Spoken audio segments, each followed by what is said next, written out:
Hello and I welcome you to Vigyan recharge.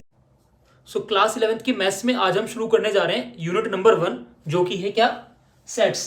ठीक, तो video के अंदर हम आज क्या जानने वाले हैं, हम जानने वाले हैं व्हाट आर सेट्स की सेट क्या होता है, ठीक, और क्यों हम पढ़ रहे हैं इसको। Second thing, representation of sets, कि जब आप सेट्स को रिप्रेजेंट करोगे तो कौन कौन से ऐसे वेज हैं जिनकी हेल्प से मैं अपने सेट को क्या कर सकता हूँ, रिप्रेजेंट कर सकता हूँ, दिखा सकता हूँ। और तीसरा एक आप छोटा सा टॉपिक और जानोगे, मल्टी सेट, कि सेट को जो हम पढ़ते हैं तो उसके अंदर एक कॉन्सेप्ट आता है मल्टी सेट का, कि वो मल्टी सेट क्या होता है। ठीक है, तो टाइम ना वेस्ट करते हुए चलते हैं अपने टॉपिक के साथ। तो बहुत बेसिक सी डेफिनेशन से शुरुआत करते हैं कि सेट की मैंने डेफिनेशन लिखी हुई है, a set is a well defined collection of distinct objects. इन दो बातों पर गौर करना, एक वेल डिफाइंड और एक डिस्टिंक्ट।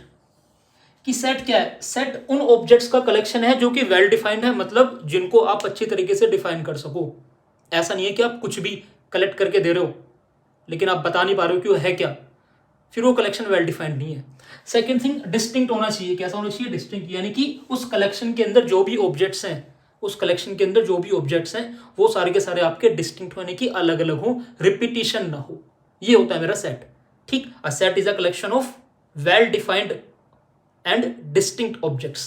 क्लियर। चलो, सो अभी जो हमने सेट की डेफिनेशन पढ़ी, क्या, well defined collection of distinct objects.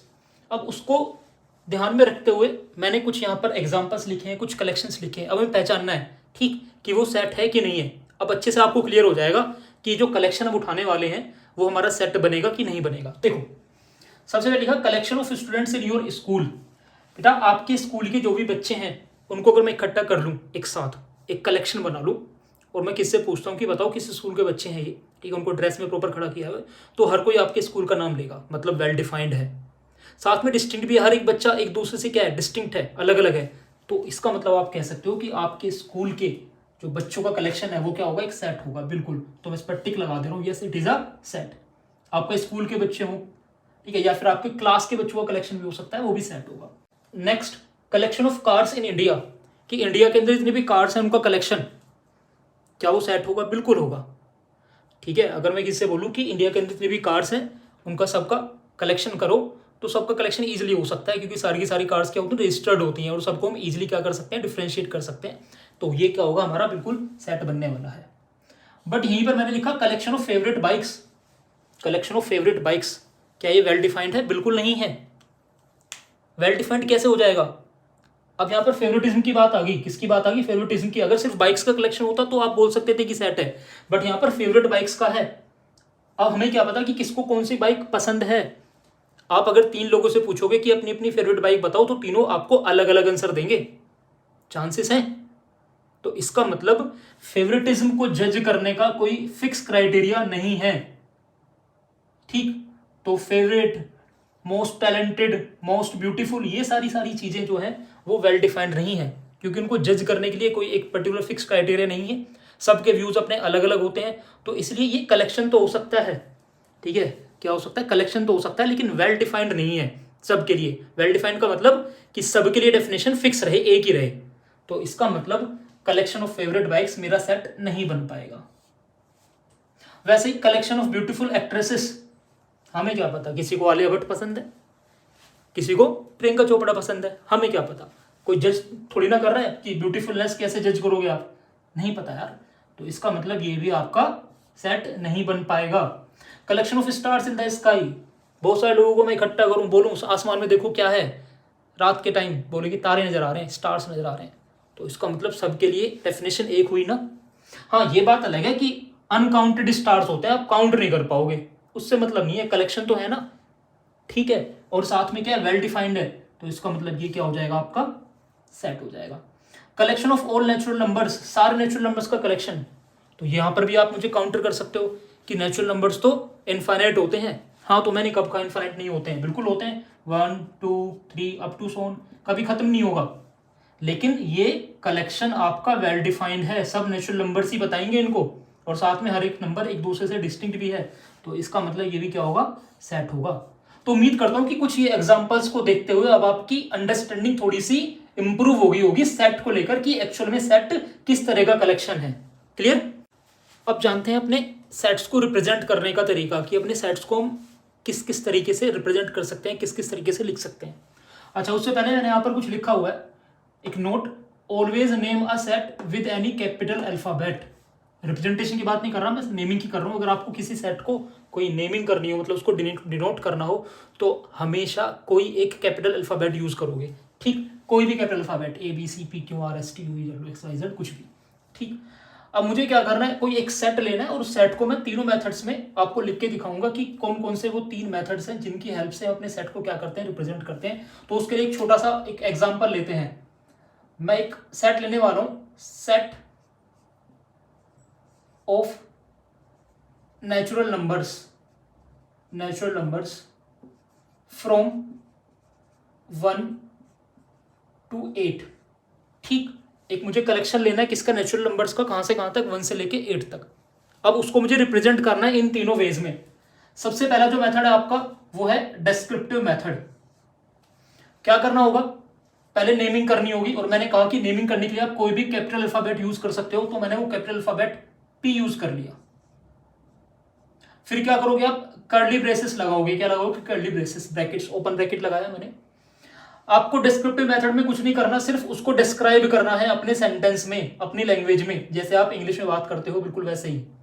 कैसे, क्या है ये, एक सेट है किसका, नेचुरल नंबर्स का, कहां से कहां तक, 1 से लेके 8 तक। तो सिंपली लिख दो collection of natural numbers from 1 to 8। बस ये हो गया आपका डिस्क्रिप्टिव। 2 बातें ध्यान रखनी है, पहला कि नेमिंग जो करनी होगी सेट की वो किसी एक कैपिटल अल्फाबेट से करनी होगी। सेकंड थिंग, जो भी आप चीजें लिखोगे किसमें लिखोगे, कर्ली ब्रैकेट्स में लिखोगे, कर्ली ब्रेसेस में लिखोगे। ये हो गया आपका डिस्क्रिप्टिव मेथड। सेकंड है मेरा रोस्टर फॉर्म, और रोस्टर फॉर्म का दूसरा नाम होता है टेबुलर मेथड। इसमें क्या करना होता है कि हमारे सेट के अंदर जो भी एलिमेंट्स हैं, या फिर मैं उनको ऑब्जेक्ट्स भी बोल सकता हूं, ठीक है, जो भी एलिमेंट्स हैं फिर क्या बोल सकते हैं उनको, ऑब्जेक्ट्स भी बोल सकते हैं। उन सभी को आप क्या करो, कर्ली ब्रेसेस में लिखो और सेपरेट कर दो कोमा से। जैसे कि मेरे सेट के अंदर क्या है, नेचुरल नंबर्स हैं। क्या है सेट के अंदर, नेचुरल नंबर्स, कहां से कहां तक है, 1 से लेके 8 तक। सो 1 2 3 4 5 6 7 8। मैंने हर एक एलिमेंट को, यानी कि सेट के हर एक ऑब्जेक्ट को कर्ली ब्रेसेस के अंदर लिखा, and these are separated by comma, और इस पूरे सेट को एक नाम दे दिया, क्या, P। तो ये क्या हो गया, मेरा रोस्टर फॉर्म हो गया, या फिर टेबुलर मेथड हो गया। लेकिन कोई भी आप एलिमेंट रिपीट नहीं करोगे। ऐसा नहीं है कि आप 4 2 बार लिख दो, या 5 2 बार लिख दो, या 6 को रिपीट कर दो, नहीं, रिपीटिशन अलाउ नहीं होता है। इसलिए मैंने आपसे कहा था कि सेट के अंदर जो कलेक्शन होगा वो कैसा होगा, डिस्टिंक्ट होगा। कैसा होगा, डिस्टिंक्ट, सिंपल। थर्ड है मेरा सेट बिल्डर फॉर्म। इसका दूसरा नाम क्या होता है, रूल मेथड होता है। क्या होता है, रूल मेथड।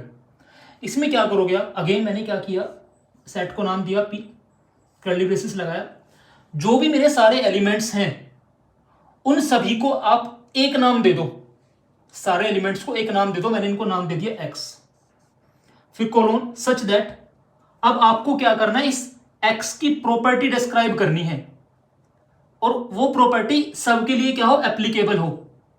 मैंने सारे के सारे एलिमेंट्स को नाम दे दिया X। अब X क्या है, X ये सारे के सारे नेचुरल नंबर्स हैं, तो मैं यहां पर लिखूंगा X belongs to N। N आप जानते हो क्या होता है, नेचुरल नंबर्स होता है। लेकिन यहां पर कहानी खत्म नहीं हुई। X बिलोंग्स टू N का मतलब तो सारे नेचुरल नंबर्स आ जाएगा 1 से लेके इन्फिनिटी तक, लेकिन यहां पर कितने हैं, सिर्फ 8 तक है। तो आप यहां पर कोमा लगाओगे और उसको और अच्छे से डिस्क्राइब करोगे, क्या, X less than equal to 8, कि X मेरा क्या है, नेचुरल नंबर तो है, लेकिन क्या है वो, लेस देन इक्वल टू 8 है। तो यानी कि आपने क्या किया, सारे के सारे एलिमेंट्स को एक नाम दे दिया X, और एक प्रॉपर्टी जो थी X की वो डिफाइन कर दी, जो कि मेरी क्या बता रही है कि नेचुरल नंबर्स और 1 से लेके 8 तक है। ये होता है मेरा सेट बिल्डर फॉर्म या फिर रूल मेथड। बिल्कुल आसान था। पहला डिस्क्रिप्टिव मेथड, सिंपली आपने क्या किया, डिफाइन किया अपने वर्ड्स में। रोस्टर फॉर्म या फिर टेबुलर मेथड, वहां पर जो भी ऑब्जेक्ट्स होंगे या जो एलिमेंट्स होंगे मेरे सेट के, वो सारे एलिमेंट्स लिखे जाएंगे कर्ली ब्रेसेस में, and these are separated by comma. और सेट बिल्डर फॉर्म या रूल मेथड में हम क्या करते हैं, सिंपल अपने सारे एलिमेंट्स को एक नाम दे देते हैं, और उसकी जो प्रॉपर्टी होती है उसको फिर डिफाइन करते हैं, और वो प्रॉपर्टी सभी एलिमेंट्स के लिए क्या होती है, एप्लीकेबल होती है।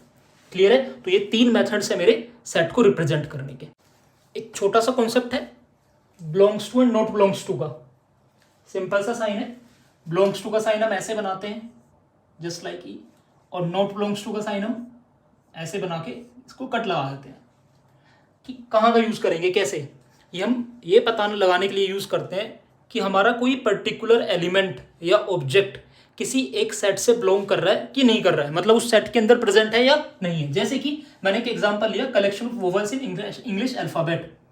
तो इंग्लिश अल्फाबेट के अंदर वोवल्स का कलेक्शन, पहले तो मैंने नाम दे दिया अपने सेट को, लेट सपोज मैंने अपने सेट को नाम दे दिया बी, रोस्टर फॉर्म में लिख रहा हूं मैं, सो AEIOU, यही होगा रोस्टर फॉर्म में। वोवल्स हमारे यही होते हैं, AEIOU, इन सभी को कर्ली ब्रेसेस में रखा और अपने सेट को नाम दे दिया बी। अब कोई एक पर्टिकुलर एलिमेंट इस सेट से बिलोंग करेगा नहीं करेगा, वो हम बताते हैं अपने इन साइंस की हेल्प से। जैसे कि मैंने लिखा U और यहां पर लिखा अपने सेट का नाम, क्या ये U एलिमेंट सेट बी के अंदर है? तो आपने देखा है, तो आप बिलोंग्स टू का साइन यूज करोगे। मैंने लिखा T, क्या ये T सेट बी के अंदर है? नहीं है, तो आप यूज करोगे नॉट बिलोंग्स टू का साइन, सिंपल। सिमिलरली मैंने कहा E, क्या E मेरा इस सेट के अंदर है? तो आप कहोगे बिल्कुल है, तो E बिलोंग्स टू बी। मैंने कहा X, क्या X इस सेट के अंदर है? नहीं है, तो आप लिखोगे X not belongs to B, simple. अब सेट के बारे में हमने जान ही लिया है कि सेट होता क्या है, उसको रिप्रेजेंट कैसे करते हैं, और आपने ये भी जाना कि सेट के अंदर एलिमेंट्स रिपीट नहीं होते हैं, डिस्टिंक्ट होते हैं। लेकिन अगर आपने कर्ली ब्रेसेस के अंदर कुछ कलेक्शन लिख भी दिया और लिखने के बाद कुछ एलिमेंट्स मेरे गलती से रिपीट हो भी गए, तो क्या आप कहोगे कि वो सेट है? आप कहोगे नहीं, वो सेट नहीं है, क्योंकि सेट के अंदर तो एलिमेंट्स रिपीट ही नहीं होते हैं। बट अगर गलती से लिख गया है तो कुछ तो नाम देना पड़ेगा, तो उसको हम नाम देते हैं क्या? Multi set. फॉर एग्जाम्पल मैंने कुछ इंटीजर्स लिखे हैं 1 2 3 4 5 3 2 1। अब दिखने में तो सेट लग रहा है, क्यों? क्योंकि कर्ली ब्रेसेस में लिखे हुए हैं। साथ में जो ऑब्जेक्ट्स हैं, जो एलिमेंट्स हैं, वो सारे के सारे कोमा से सेपरेट हैं, बट एलिमेंट्स रिपीट हो रहे हैं। देखो 2 मेरा रिपीट हो गया 2 बार, 1 मेरा रिपीट हो गया 2 बार, 3 भी रिपीट हो गया कितने बार? 2 बार। एक बार और रिपीट कर देते हैं, लो एक और 3 लिख दिया मैंने। तो अब क्या हुआ? क्या अब ये सेट है? नहीं है सेट। तो क्या है ये? अब बोलेंगे इसको मल्टी सेट। और यहीं से मेरा कॉन्सेप्ट निकल के आता है किसका? मल्टी सेट का, कि अगर किसी सेट के अंदर कुछ एलिमेंट्स मेरे रिपीट हो जाते हैं तो फिर उसको सेट ना बोल के क्या बोलते हैं? मल्टी सेट बोलते हैं। क्लियर?